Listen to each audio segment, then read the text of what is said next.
Hey guys, I'm going to go through how to do the data analysis for your heart rate experiment. Now in this Google Documents, I've got my raw data. So I've got my exercise, the number of push-ups I did. And a way I've laid it out here is, okay, 15 push-ups, rest for 2 minutes, repeat twice. So I've got my measurements of heart rate before the exercise and heart rate afterwards. Now, I'll confess I didn't actually go and do all this work. I actually went and made up these numbers, but you've gone and done your experiment. So you've got your data. All right, so I've actually already copied these over into my Google document, as you can see here. So my Google Sheets. All right, so all my raw data is in here, and you can see I've set it out in this table format. So number of push-ups, I've got my resting heart rate, trial 1, trial 2, trial 3, and my heart rate afterwards, trial 1, trial 2, trial 3.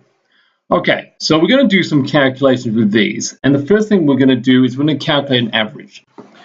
Anyone's not sure how to calculate an average? You basically take the series of data. So if we've got the heart rate before 60, 62, 65. We're going to add those numbers together and divide by how many there are. In this case, there are 3. So we're going to add these. 1 plus 2 plus 3. Okay.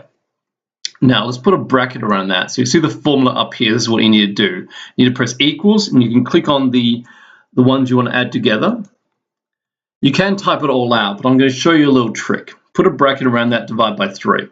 So we've just done a calculation for one of them, but you see, if I click on this element, it's gone and added these 3 numbers up. As you can see, it's highlighted there. And then I put a bracket around that and divided it by 3. So I've worked out the average of those 3 numbers. But because I clicked on these elements, I can actually repeat this for every row. So if I click on this corner here and drag down, you see I've got 2 new numbers. Okay, let's check out what happened here.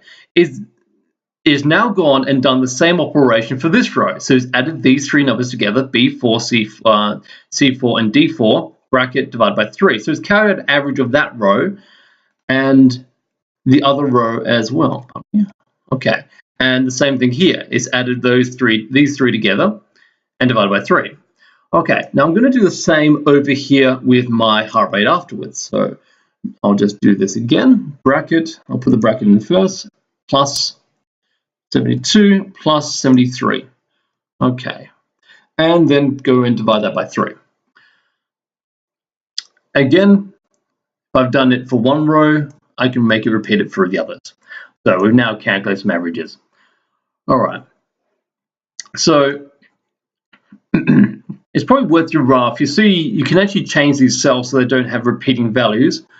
But what we might do is we might just round those off. So we're just going to make those a little bit nicer. So that's 62.3. I'm just going to get rid of that and just round that off to 62. And I'm going to round this one off to 61. Okay, there we go. And this one over here, 83.33 recurring, we'll just call that, 85.33 recurring, it will just be 85. There is a way to cut out the decimal places, but that's just a quicker way to go about it. All right, so now we've got a nice table. All right, notice also I put there's 62 there. I didn't put 62 beats per minute. One, that's not necessary because I've got beats per minute up the top of my title. So I've got resting heart rate in beats per minute, heart rate afterwards beats per minute, and that goes over these 2 here.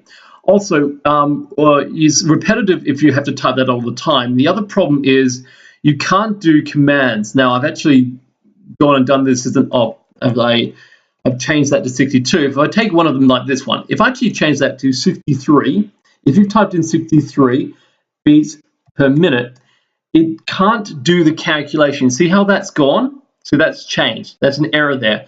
The reason is because if you type in letters, it treats it like a string and not a number.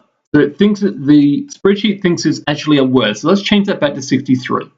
So you don't actually need to put the units in these calculations if you put the units in the title. So I've got the number of push-ups running down here, and I've got the resting heart rate beats per minute for these ones, and heart rate afterwards beats per minute. Now, the next thing I'm going to do is I'm going to work out the change in the heart rate. All right, so I actually might call that average change. Average change of heart rate.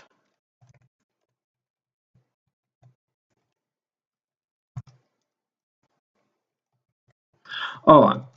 And you see, I've done an average of the heart rate before the activity and the averages of the heart rate afterwards. So I'm actually going to do a subtraction of those two. So, all right. So if I go click on that one, that's after exercise. I'll subtract what I had before exercise. Okay. So what we just worked out here is we've found out we've got an average of 10 beats per minute increase in your heart rate after doing 15 push-ups. That's what this is telling us. Okay, drag down, and I've got two other numbers. All right, they're nice round numbers as well, so that's nice for them. They should be, because we're not divided by anything.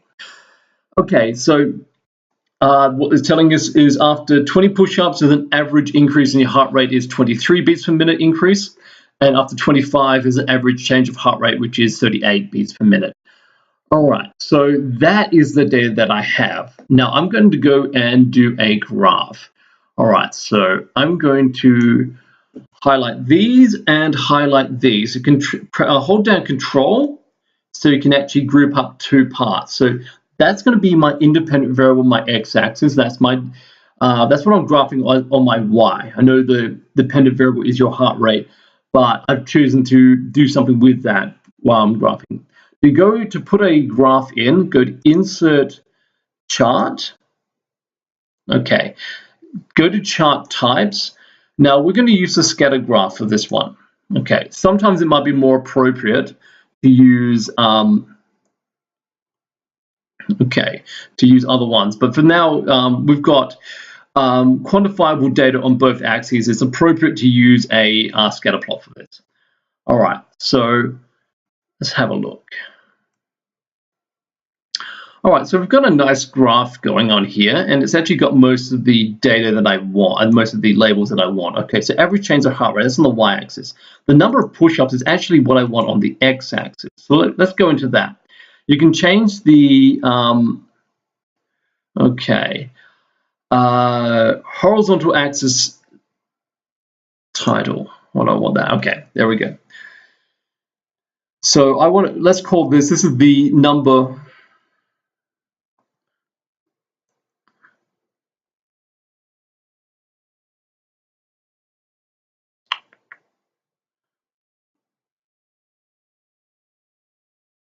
No, I've got these back to the front, haven't I? Yes, let's try that again. All right. Pardon me. All right. So actually, it's that's funny because I thought it was what you put on the left and what you put on the right, but actually you have to highlight this one first. So I want that on the x-axis. I could swap them, but it's actually quicker just to restart the whole thing. So highlight that first and then that second. This should work now. Insert chart. All right.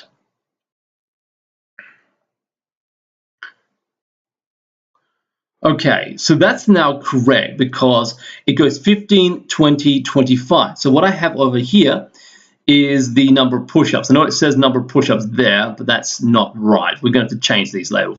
But the data is actually, the number of push-ups is actually on the x-axis. That's what I want. And we've got 10. These numbers going up on the y-axis is actually the change of your heart rate. So we're going to change those labels after we do the scatter plot. So let's put that in. Okay, so we're going to rename the title is going to be change of heart rate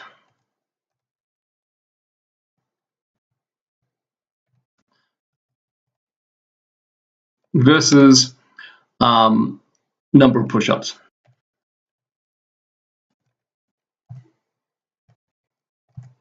Okay, there you go.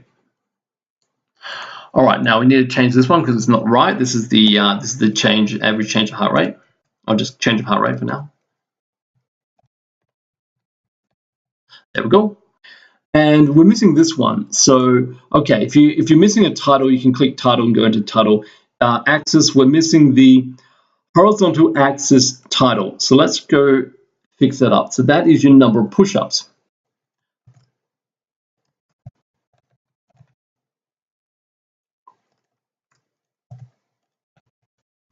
Now, there's one thing I've forgotten, and that is over here, I forgot to put a unit in. Number of push-ups, that doesn't need a number because you're counting out. Okay, 1 push-up, 2 push-ups, we understand this.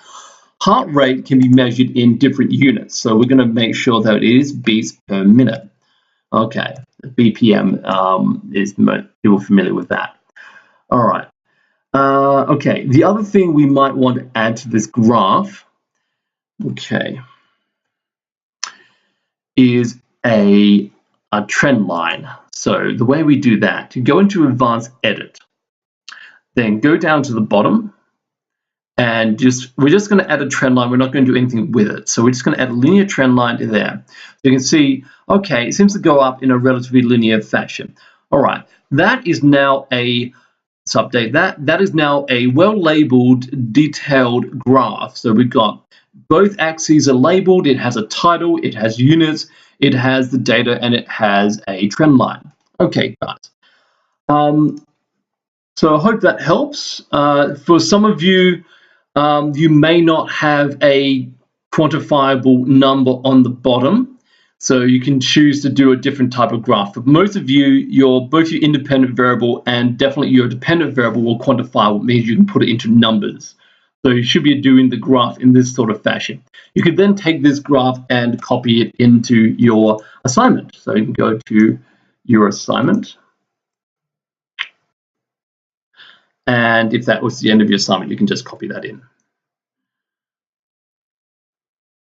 All right, there you go. So it just organizes the picture, and you can do things with that picture if you wish. All right, guys, that's all I wanted to show you for this video. Okay, so hope you found it useful.